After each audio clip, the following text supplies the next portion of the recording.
Nos encontramos en la cuarta clase del curso de capacitación situada El pensamiento complejo y creador en la enseñanza.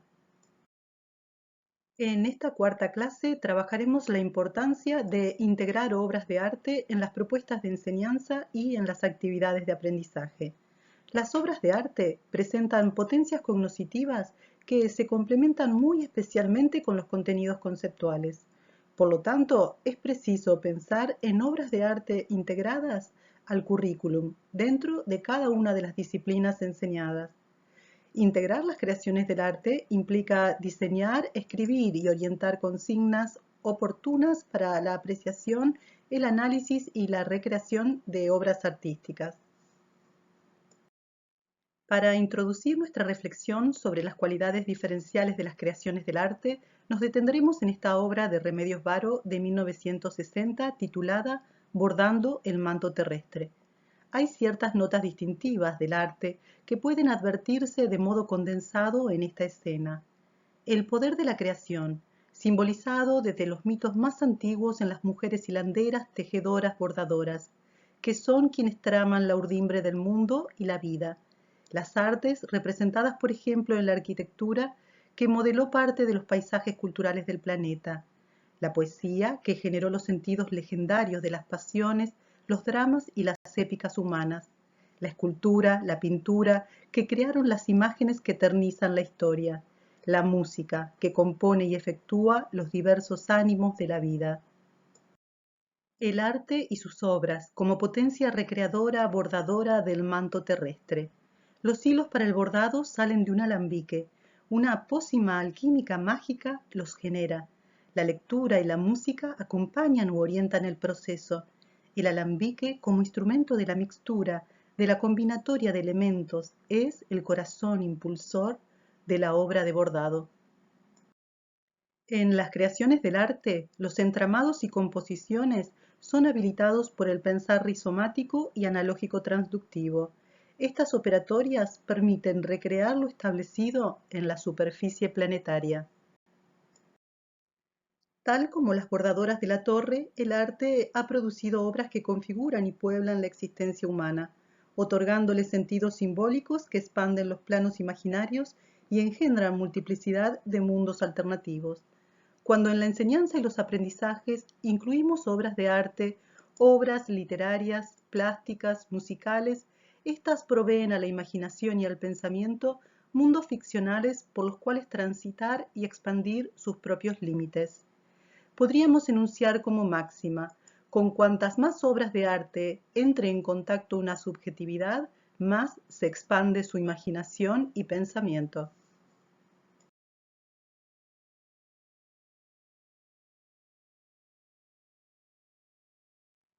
Las operatorias de desterritorialización que produce el rizoma son utilizadas por los artistas para recortar un elemento de nuestra cotidianeidad presentándolo en toda su sutil belleza.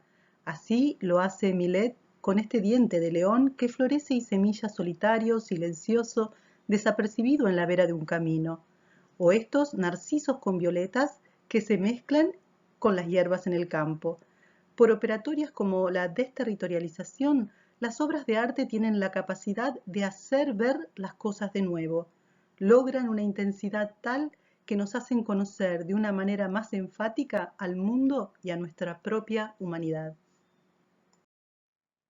Algo tan habitual e invisibilizado en su valor como el amasar y hornear el pan que día tras día realizaban las mujeres campesinas, o el recolectar y llevar hasta el hogar la leña y el agua, Millet lo captura en una imagen que eterniza el instante y lo vuelve transmisible a la posteridad. Jean-François Millet pinta el trabajo de recolección de los granos de 3 espigadoras. A lo lejos se ven los almiares de espigas de trigo. La cosecha ha sido abundante, pero a estas campesinas pobres les toca juntar lo que se ha desperdiciado. Las 3 mujeres, con su cintura doblada, tal como si llevaran pesadas cargas, condensan en sus figuras la aplastante dureza que impone la pobreza. El arte tiene la potencia de volver lo habitual y cotidiano algo simbólico.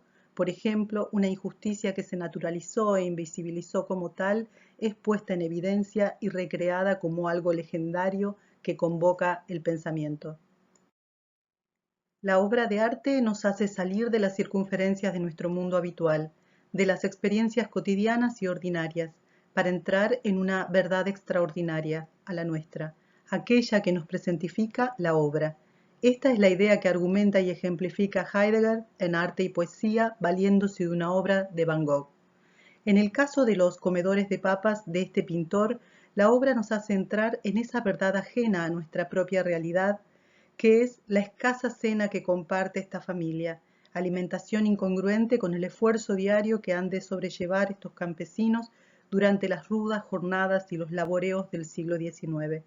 Para Hegel, el arte con sus obras debe hacernos sentir de forma desplegada o replegada todo lo que los seres humanos somos capaces de experimentar, soportar, producir, y se refiere tanto a hacer comprensible lo más elevado que los humanos podemos lograr, así como también lo más triste, desgraciado y malo.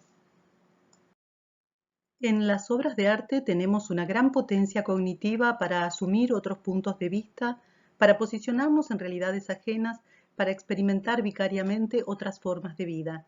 El arte, además, es capaz de revelarnos perspectivas y recortes inéditos, singulares, como en esta pintura titulada Almendro en flor, donde Van Gogh sigue el enfoque del arte japonés y se desprende de la perspectiva occidental y de la unidad árbol, para regalarnos la luminosidad florecida del almendro estampada sobre el límpido y celeste cielo.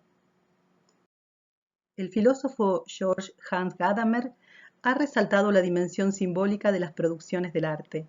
Lo simbólico, o lo que incluye símbolos, se presenta al comienzo como algo un tanto oscuro, opaco a nuestra percepción, pues encierra una condensación de sentidos históricamente codificados.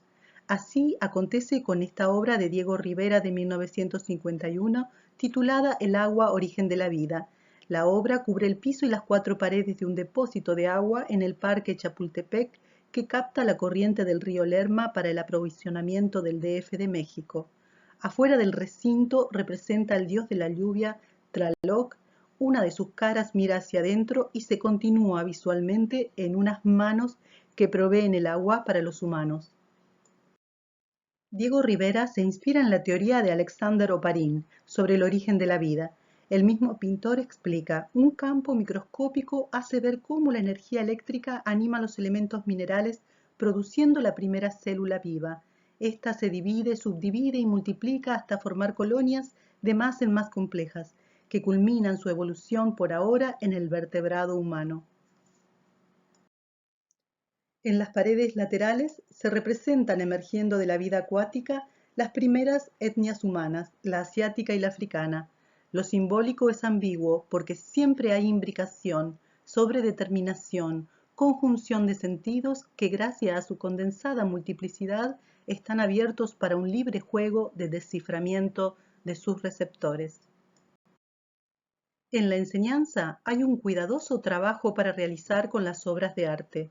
La tarea de acompañamiento y guía requiere hacer compenetrarse con la obra, detenerse, lentificar la percepción, ayudar a los estudiantes a entrar en el tempo, el ritmo de la obra. Gadamer nos propone el interactuar con la obra, observarla, transitarla, recorrerla, leerla, solo deteniendo los acelerados procesos perceptivos que la tecnosfera nos impone, se logra entrar en el juego transformador de lo simbólico. Se trata de entrar en contacto, de abrirse a un mundo que es para nosotros una verdad extraordinaria. Ese otro universo simbólico que instaura la obra posibilita la expansión de la imaginación, la memoria y el pensamiento. La enseñanza académica puede propiciar formas de conocimiento integradas y equilibradas entre los procesos mentales lógicos categoriales o conceptuales y los modos del conocer analógico, empático e intuitivo del arte. Las creaciones artísticas llevan en sí una fuerza capaz de conmocionar la imaginación porque en sus imágenes guardan configuraciones expresivas que propician la transmisión de la historia de las experiencias humanas.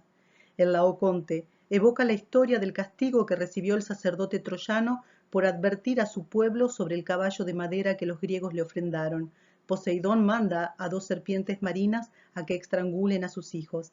El grupo escultórico constituye con su expresividad intensificada una fórmula, un esquematismo de la pasión humana del sufrimiento, que nos sensibiliza, conmociona y sugestiona a nuestra subjetividad a que sintamos de manera empática y vicaria el dolor que el personaje experimenta. La Piedad de Miguel Ángel y La Última Cena de Leonardo da Vinci guardan formas o fórmulas especiales que representan de modo intensificado diferentes emociones y vivencias humanas: la pérdida, la reunión, la despedida. Las imágenes del arte conforman, en el decir de Avi Barbour, un verdadero teatro de las memorias de las vivencias humanas.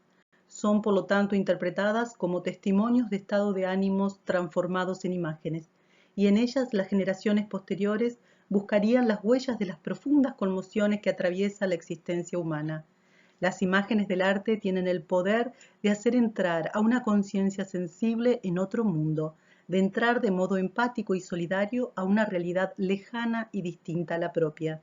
Avi Barbour ha construido su noción de pathos formel o fórmula expresiva, el alma de la obra de arte, para dar a conocer la carga emocional y el significado que guardan ciertas imágenes que retornan sintomáticamente a lo largo de la historia cultural. Robert Vischer ha reconocido a su vez en las imágenes una omnisensorialidad.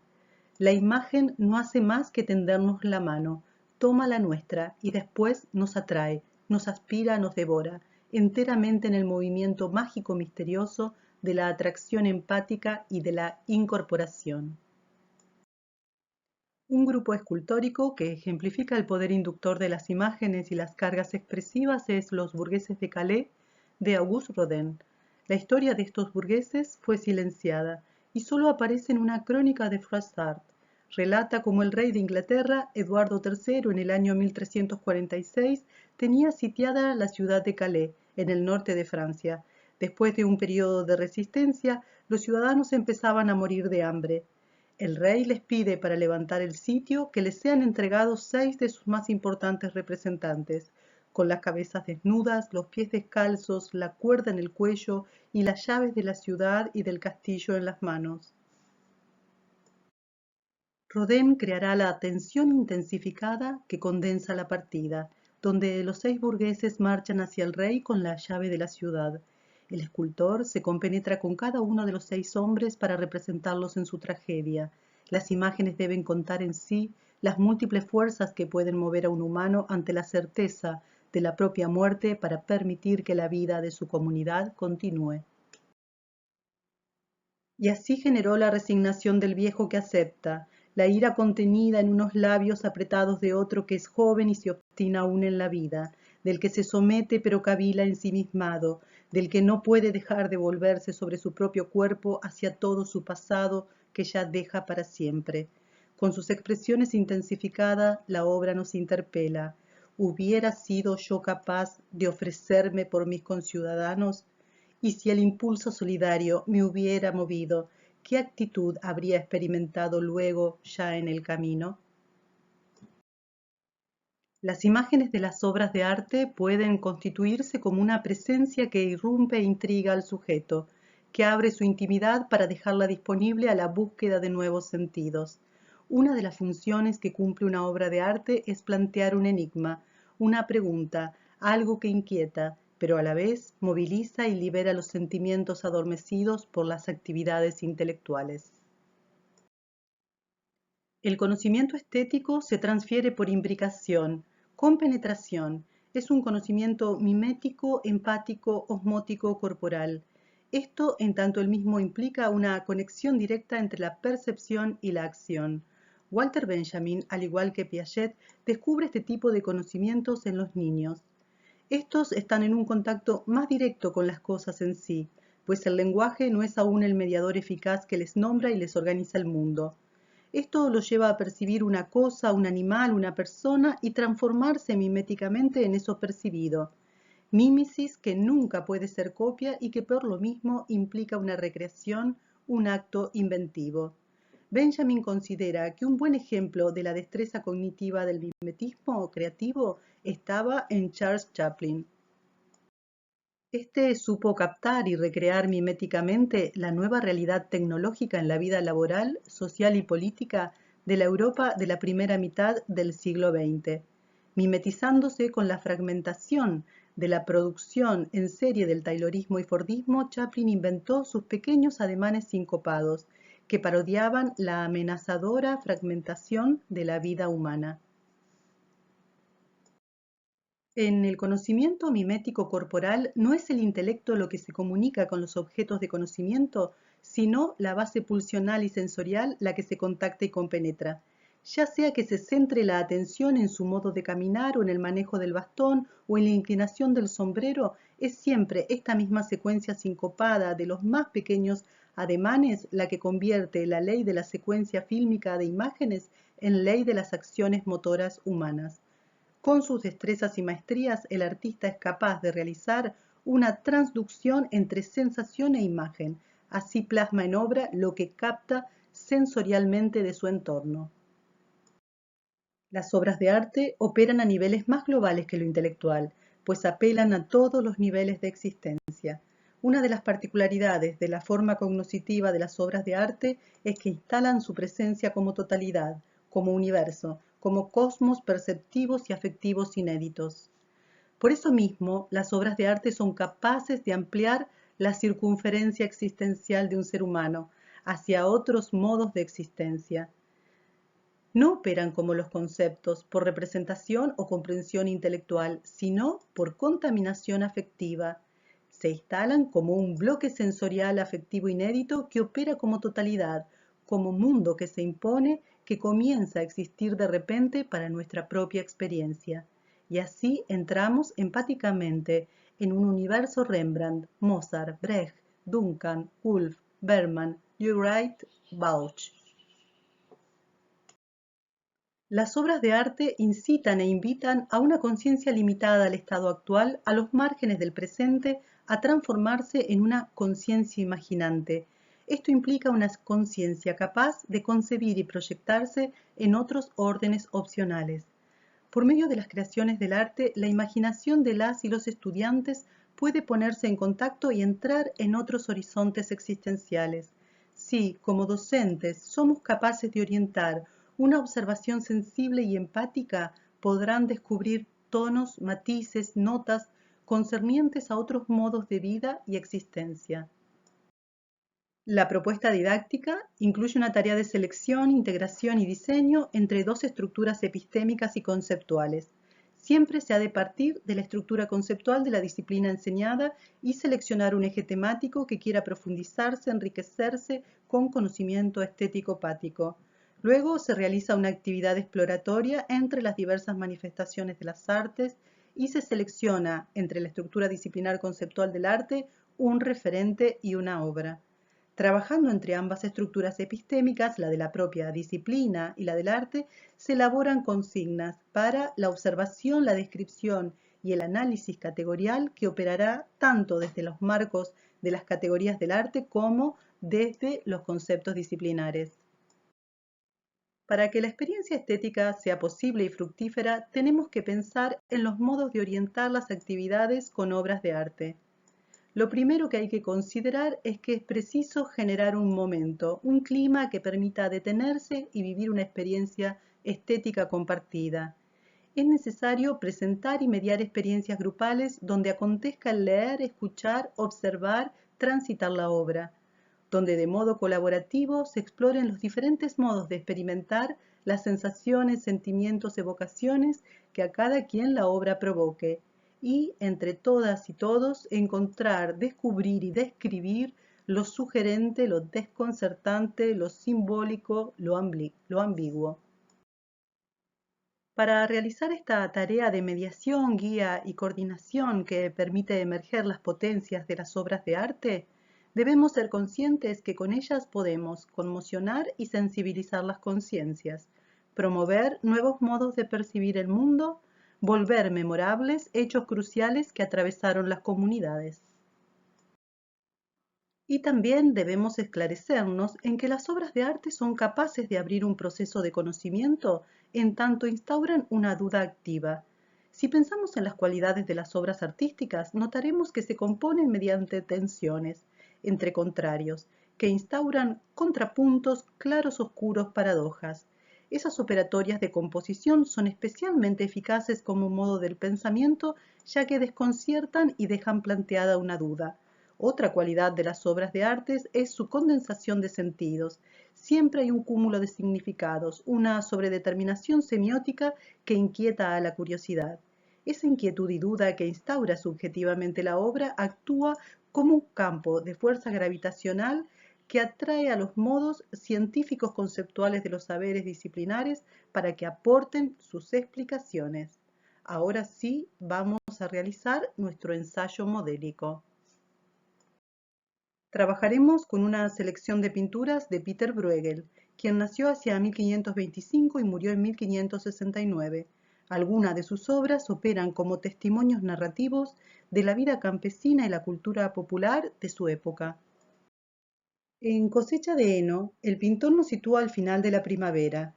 Es el momento en que toda la comunidad campesina de mujeres, hombres e incluso niños colaboran en la recolección del alimento del ganado. En el camino, 3 mujeres marchan con rastrillos al hombro. Su protagonismo en las tareas era fundamental para la cosecha. En la cosecha, el amarillo de las mieses del trigo es protagonista principal del paisaje. Se trata de una composición que nos hace ver la multiplicidad de actividades que se desplegaba en la cosecha, desde quienes cortan el trigo y lo van dejando acomodados en hileras a quienes hacen un hato con las mieses. También podemos apreciar cómo hay turnos de trabajo. Están los que siguen en plena labor y los que se toman un descanso y comparten un almuerzo o una merienda. En La caída de Ícaro, más allá de la referencia mitológica al joven hijo de Dédalo que se entusiasmó trágicamente con su vuelo, se pueden observar los distintos trabajos de este mundo campesino. En primer término, advertimos el modo en que se laborea la tierra. Con el tiro de una mula o un caballo se hacen los surcos con un arado de una sola reja. Más abajo, un pastor cuida a su rebaño de ovejas y alguien pescando en la costa, de quien suponemos se le habrán espantado los peces con la estrepitosa caída del desgraciado Ícaro. En la boda campesina vemos cómo se ha montado el festejo en un establo. Están compartiendo la ocasión distintos referentes de la todavía vigente sociedad feudal. En la punta de la mesa, sobre la derecha del cuadro, lo vemos al señor feudal con su perro. Está hablando con el cura párroco. A un costado están los músicos, animando la reunión y esperando el turno de su ración de comida. Una muchedumbre de invitados secundarios espera entrar en la puerta del establo. En Danza de Campesinos, Bruegel nos hace partícipes de la diversión de la comunidad. Hay una profusa actividad social que habrá que descubrir y describir. Finalmente, en nuestra selección nos detenemos en la imaginaria escena que compone nuestro pintor de un espacio urbano pleno de juegos de niños. 250 niños y niñas totalmente absortos en sus juegos. Estudiosos de esta obra han logrado identificar casi 90 juegos diferentes, individuales o grupales. Así, si nos detenemos en los fragmentos, podemos descubrir una lucha entre caballos o entre caballeros, la gallinita ciega, el juego con aros, el juego de las tabas. Cuando miramos con mayor detalle y cercanía cada escena, notamos que los niños no tienen aspecto de tales, más bien parecen adultos en miniatura. Bueno, pues esto que desconcierta es algo que tiene su explicación. Y seguimos viendo, dar volteretas, montar a caballo sobre una valla, la sillita de oro, hacerla vertical, jugar con el caballito de madera. Ahora veamos cómo ir guiando la observación y el descubrimiento de los distintos elementos de estas pinturas. Algo muy básico que se puede hacer con la boda campesina es reconocer los distintos elementos de la sociedad feudal. Mediante este simple paso podemos entramar relaciones entre los aspectos lógicos verbales del concepto y sus planos visuales directos. Como anticipamos antes, encontramos al señor feudal como representante de la baja nobleza y al cura párroco como el bajo clero. Luego los padres de la novia, pertenecientes probablemente a la burguesía incipiente. Los músicos, como artistas itinerantes, que van de población en población y de festejo en festejo llevando su música. Al fondo, la comunidad de campesinos que espera entrar, e incluso el establo como escenario del festín de la boda. Y así podríamos seguir porque esta obra está repleta de detalles y de símbolos. Las consignas que presentaremos ahora son para trabajar con obras de arte al cierre de un proceso de enseñanza como actividad de aplicación o evaluación post-instruccional. En tal escena de la obra puede verse presentado un caso de X concepto. Imagínate que puedes escuchar los diálogos que sostienen los personajes, sobre qué tema discuten, qué posición defiende cada uno, cuáles son sus argumentos. Expresa todo lo que imagines mediante un texto dialogado. Esta consigna, aplicada a la boda campesina, puede incluir la elección de tal o cual personaje representante de cierto estamento. Con la misma imagen también podría plantearse este ejercicio. El personaje tal es un claro representante de X. Recuerda todas las condiciones y situaciones que tiene que enfrentar cotidianamente. Construye un texto narrativo en el que se reflejen esas circunstancias. O también podría ser válida para la cosecha de heno. A partir de una indagación de profundización previa, se podría trabajar sobre los usos de las herramientas o utensilios de trabajo. Entonces la consigna podría ser: los objetos, utensilios, máquinas que se aprecian en la obra forman o formaban parte de X actividad. Organiza una historieta con sus viñetas en las que se pueda apreciar sus usos e importancia. Las actividades con obras de arte pueden secuenciarse desde una exploración más intuitiva o espontánea hasta una fase de análisis categorial mediado por los conceptos disciplinares. De este modo, partiendo de una observación intuitiva, solicitamos: observa detalladamente la obra y anota todo aquello que llame tu atención. Transforma cada elemento que te sorprenda en una serie de preguntas. O también podríamos hacerlo de esta otra forma: observa la obra y elabora un texto narrativo en el que cuentes, como si rememoraras, lo que has logrado ver y descubrir en la festividad campesina. Ahora planteemos consignas que apelen a la observación mediada por algunas categorías de la pintura y que apelen tanto a la descripción como a la imaginación. Describe cómo son los colores, claros, oscuros y sombreados de la obra. Interpreta y argumenta qué efecto habrá querido causar el pintor mediante ese uso del color y la luz. Caracteriza la gestualidad, posición corporal y acción de cada uno de los personajes. Escribe un relato descriptivo del evento usando imágenes auditivas, visuales, gustativas, táctiles, olfativas. ¿Cómo se distribuyen los elementos y figuras? ¿Qué agrupaciones pueden verse? Escribe breves diálogos que imagines sostienen cada grupo. Finalmente, pensamos en una nueva serie de consignas, esta vez orientadas por la categoría de niñez e infancia postulada por el historiador Philippe Ariès. Siguiendo el concepto de niñez e infancia de Philippe Ariès, describe como muestra Peter Bruegel las actividades y vida social de los niños y niñas. Escribe un relato en el que cuentes, como si fueras un niño o una niña, tu participación en ciertos juegos infantiles, en un baile o en una boda campesina. Partiendo del núcleo donde se integran arte y conceptos disciplinares, podemos diseñar incontables actividades que demanden operatorias analógicas transductivas. Se requiere a los estudiantes una operatoria transductiva cada vez que se le pide el pasaje de un lenguaje a otro del arte. En tanto, frente a la escena de un cuadro se le solicita la escritura narrativa, el estudiante realiza una operatoria transferencial del código visual al gramatical léxico literario. Esta es también un recurso retórico denominado éfrasis. En ese pasaje, la imaginación debe aportar todos los eslabones ausentes dentro del registro de la imagen. Así podemos elegir en cada actividad un lenguaje expresivo diferente. Por ejemplo, otra vez, en lugar de hacer que los estudiantes escriban un relato, podemos pedir que escriban un breve guión para una escena dramática y lo representen, o aún más breve, que recreen algo de la gestualidad dramática de una obra, la compongan y la fotografíen.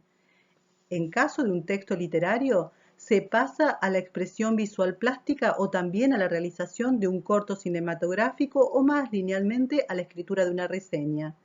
Luego, lo transductivo puede prolongarse en una conversación analítica conceptual que dé cuenta de las elecciones y los sentidos de la recreación o una breve escritura de un ensayo crítico sobre la propia obra. Como cierre y a modo de aplicación de lo desarrollado en esta clase, pensamos en la posibilidad de esbozar una propuesta con obras de arte integradas.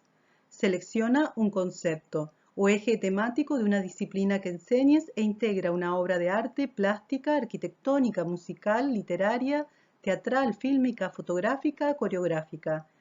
¿Cómo presentarías la obra y la actividad? ¿Qué tipos de actividades y consignas de los presentados en esta clase u otros utilizarías para la apreciación y análisis colaborativo, grupal e individual de las y los estudiantes? Tal como les dije en la primera clase, esta grabación constituye el espacio teórico y previo del otro espacio verdaderamente importante, que es el lugar de la construcción colaborativa de diseños y experiencias. Queda hecha la invitación.